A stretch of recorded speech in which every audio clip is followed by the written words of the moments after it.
അതുപോലെ തന്നെ മറ്റൊരു കാര്യമാണ് അവർ പറയും, നമ്മൾ എന്തിന്റെ ആളുകളാണ്? ശുദ്ധത്തിന്റെ ആളുകളാണ്. ഫോട്ടോ എടുക്കുന്നത് കണ്ടാൽ മതി, അപ്പോഴേ ഇതൊക്കെ അവർ പ്രചരിപ്പിക്കുന്നുണ്ട് അവർക്കിടയിൽ. നമ്മൾ ശുദ്ധത്തിന്റെ ആളുകളാണ്. ചില ചോദ്യങ്ങൾ നിങ്ങളോട് ചോദിക്കുന്നുണ്ട്, അത് നിങ്ങൾ മറുപടി പറഞ്ഞ് മതിയാവും, നിങ്ങളുടെ വഞ്ചിച്ചുകൊണ്ട് നിങ്ങളുടെ കൂടെ കൊണ്ടിറക്കുന്ന ആളുകളോട്. അതുപോലെ തന്നെ ഷെയ്ഖ് മുഖ്ബിലിന്റെ കരാറിന്റെ കാര്യം, മുഹമ്മദ് ഇമാം തുടങ്ങിയ ആളുകളുടെ കരാറിനെ കുറിച്ച് പറയുമ്പോൾ പറയും, ഷെയ്ഖ് മുഖ്ബിലും കരാർ വെച്ചിട്ടുണ്ട് ഷിയാക്കളോട് എന്ന് പറയും. അത് നിങ്ങൾക്ക് എത്ര പേർക്ക് അറിയാമെന്ന് അറിയില്ല. അതായത് എന്ന് പറയുന്ന ഒരു പണ്ഡിതനുണ്ട് ഇവിടെ യമനിൽ.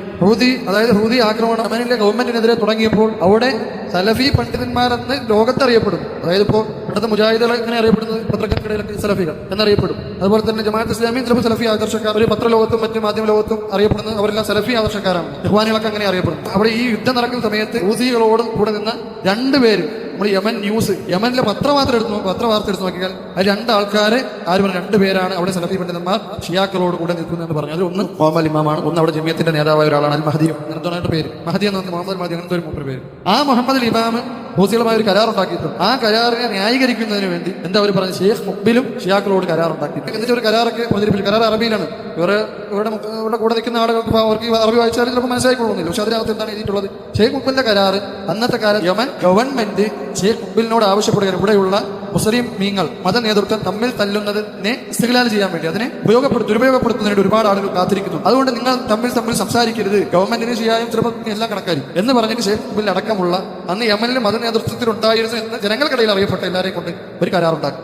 അതിന് ഷിയാക്കളുണ്ട്, പല ആളുകളും. ഈ കരാറും മുഹമ്മദ് ഇമാം ഞങ്ങളുടെയും നിങ്ങളുടെയും ദീൻ ഒന്നാണ് എന്ന രീതിയിൽ എഴുതിയ കരാറും ഒന്നാണ് എന്ന് തുടങ്ങിയവർ കളവുകൾ പ്രചരിപ്പിക്കുന്നുണ്ട്. ഒരുപാട് കളവുകൾ പ്രചരിപ്പിക്കുന്നുണ്ട്. ഇവർ കളവുകൾ പ്രചരിപ്പിക്കുന്ന കാര്യത്തിൽ മാത്രം വേണമെങ്കിൽ ഒരു മണിക്കൂർ തറച്ചെടുക്കാം, എന്തൊക്കെ നമുക്കെതിരെ എഴുതിയ കളവുകൾ മാത്രം. പക്ഷെ അതിലേക്ക് ഞാൻ കിടക്കുന്നില്ല. ഞാൻ ചോദിക്കുന്നത്, നിങ്ങൾ ഹക്കിന്റെ ആളുകളാണെങ്കിൽ എന്തിനാണ് നിങ്ങൾ നമുക്കെതിരെ കളവ് പ്രചരിപ്പിക്കുന്നത്? അതിൽപ്പെട്ട ഒരു കാര്യമാണ് ഷെയ്ഖ് ഹസൻ. നമ്മൾ സൗദിയിലെ ഉലമാക്കളെ തബ്ദീഅ് ചെയ്യുന്നു.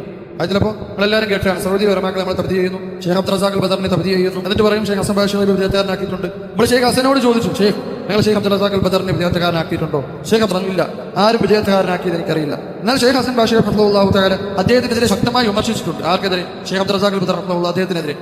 അദ്ദേഹം മാത്രമല്ല, യമനിലെ നമ്മുടെ ഷെയ്ഖ് അബൂബിലാൽ വിമർശിച്ചിട്ടുണ്ട്. പല പണ്ഡിതന്മാരും അദ്ദേഹത്തെ വിമർശിച്ചിട്ടുണ്ട്. എന്ത് കാരണത്താലാണ് വിമർശിച്ചത്?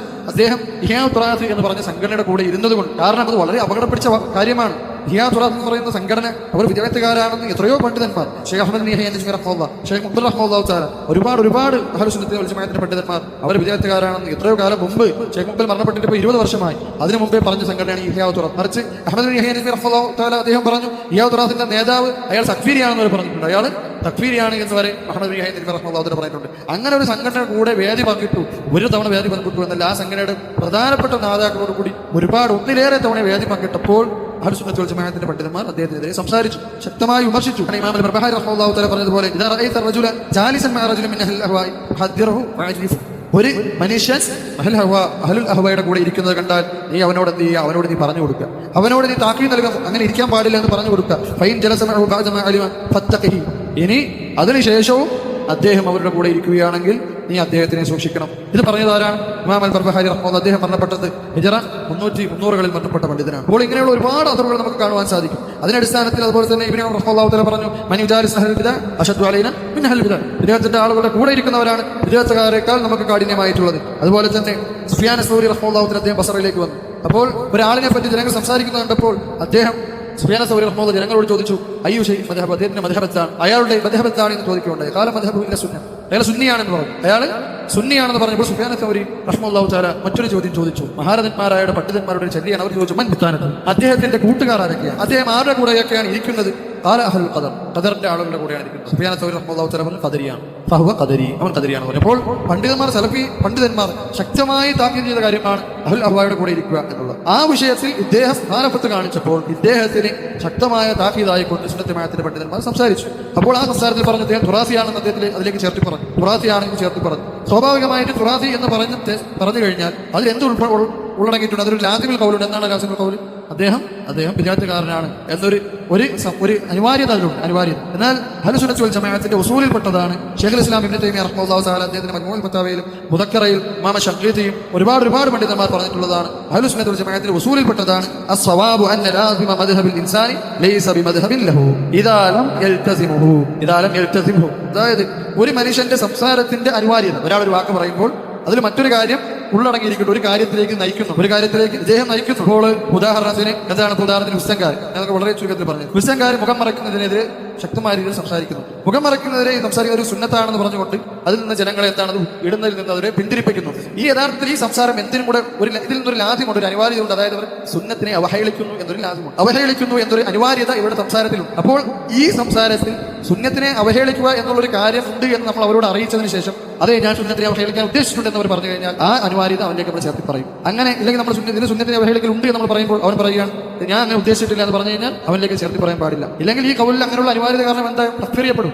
സുന്നത്തിനെ അവഹേളിച്ച എന്താ അർത്ഥം? റസൂലിന്റെ സുന്നത്തിനെ അവഹേളിച്ചാൽ അവൻ ഇസ്ലാമിന് പുറത്താണ്. ഉദാഹരണം ഷേഖ് അൽബാനി പറഞ്ഞ ഒരു ചെറിയൊരു കഥയും വേഗം മനസ്സിലാവും.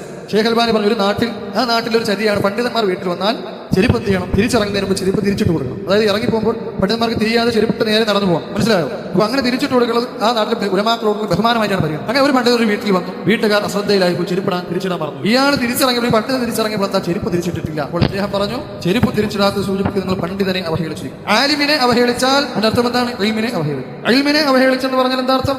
റസൂലിനെ അവഹേളിച്ചു എന്ന് പറഞ്ഞാൽ റസൂലിനെ ഇൽമെത്തിച്ചു കൊടുത്ത് ജിബ്രീൽ അലൈഹി ഇസ്ലാമിനെ ജിബ്രീൽ അലൈഹി ഇസ്ലാം വിളിച്ചു എന്ന് പറഞ്ഞാൽ ആരെ വിളിച്ചു? അല്ലാഹു വിളിച്ചു, ഗാഫറാണ്. അപ്പൊ ഇതാണ് ലാസിമുൽ ഖൗൽ എന്ന് പറഞ്ഞത്. യഥാർത്ഥത്തിൽ അങ്ങനെ ഒരു പ്രവൃത്തി അങ്ങനെ ഒരു ലാസിമുണ്ട്, അങ്ങനെ ഒരു അനിവാര്യത ഉണ്ട്. പണ്ഡിതനെ അവഹേളിക്കലുണ്ട്, പണ്ഡിതനെ അവഹേളിക്കൽ ഇൽമാനെ അവഹേളിക്കൽ എന്നുള്ള ലാസിമുണ്ട്. പക്ഷേ അത് അവർ ഇൽത്തിസാം ചെയ്യാം. അതായത് അവർ പറയണം, അവരോട് ആദ്യം ചോദിക്കണം, നിങ്ങൾ അങ്ങനെ ഒരു അനിവാര്യത ഇൽത്തിസാം ചെയ്യുന്നുണ്ടോ?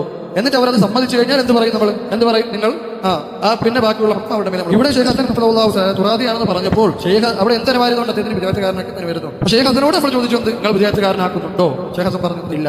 ഇപ്പോഴും അവരെന്ത് അങ്ങനെ ഷെയ്ഖ് പറയുകയും അങ്ങനെ ഒരു അനിവാര്യത അദ്ദേഹം നിഷേധിച്ചിട്ടുണ്ടെങ്കിൽ പിന്നെ അദ്ദേഹത്തിലേക്ക് അത് ചേർത്ത് പറയൽ കളവാണെന്നാണ് ഷെയ്ഖ് ഹസൻ പറഞ്ഞത്. അത് നിങ്ങൾ കളവ് പറയുന്നതിന് തുല്യമാണ്. അത് നിങ്ങൾ കളവ് പറയുന്നതിന് തുല്യമാണ്. അപ്പൊ നിങ്ങൾ പറയുന്ന കളവിന്റെ മുകളിൽ കളവും കൂടിയാണ്. ഷെയ്ഖ് എന്താണ് ഹസൻ ഷെയ്ഖ് ഹസൻ ആരെ തബ്ദീ ചെയ്യുന്നു എന്ന് ഷെയ്ഖ് അബ്ദുൽ റസാഖ് തന്നെ തബ്ദീ ചെയ്യുന്നു. അതുപോലെ തന്നെ നമ്മളെ കുറിച്ച് എന്താ പറയുന്നത്? നമ്മൾ തബ്ദീ ചെയ്യുന്നു. യഥാർത്ഥത്തിൽ നമ്മളങ്ങനെ ഒരു കാര്യം തന്നെ ചെയ്തിട്ടില്ല. ഇവിടെപ്പെട്ട ഒരു വിദ്യാർത്ഥി നമ്മളിവിടെ ഷെയ്ഖ് അബ്ദുൽ റസാഖ് ചർച്ച ഞാൻ ഇവിടെ 7 മാസം ദർസ് എടുക്കുന്നുണ്ട്.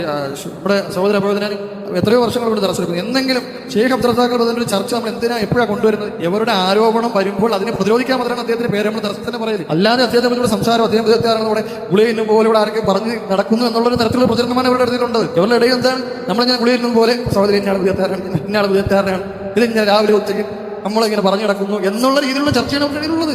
അത് നമ്മൾ വെറുതെ പറഞ്ഞു അതൊക്കെ അള്ളാഹു സുബ്ഹാനഹു അദ്ദേഹത്തിന് തൗഫീഖ് കൊടുത്തുകൊണ്ട് അദ്ദേഹം എത്തിപ്പെട്ടു. പല ആളുകൾ അവരുടെ കൂടെ ഉണ്ടായിരുന്ന ആളുകളാണ്.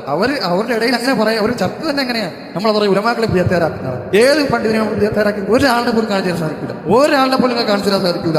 അതുകൊണ്ട് തന്നെ അതും രണ്ടാമത്തെ നമ്മൾ അവരുടെ വ്യത്യാസമാണ്. ഒന്ന്, ഇതാണ് സുന്നത്ത് ജമാഅത്തിന്റെ എംഎൽഎ പണ്ഡിതന്മാരെ ഇവർ ചീത്ത വിളിക്കുന്നത്. 2, കേരളത്തിലെ സുന്നത്ത് ജമാഅത്തിന്റെ ആളുകളെ കുറിച്ച് നിങ്ങൾ അന്യായമായി കളവുകൾ പ്രചരിപ്പിക്കുന്നു.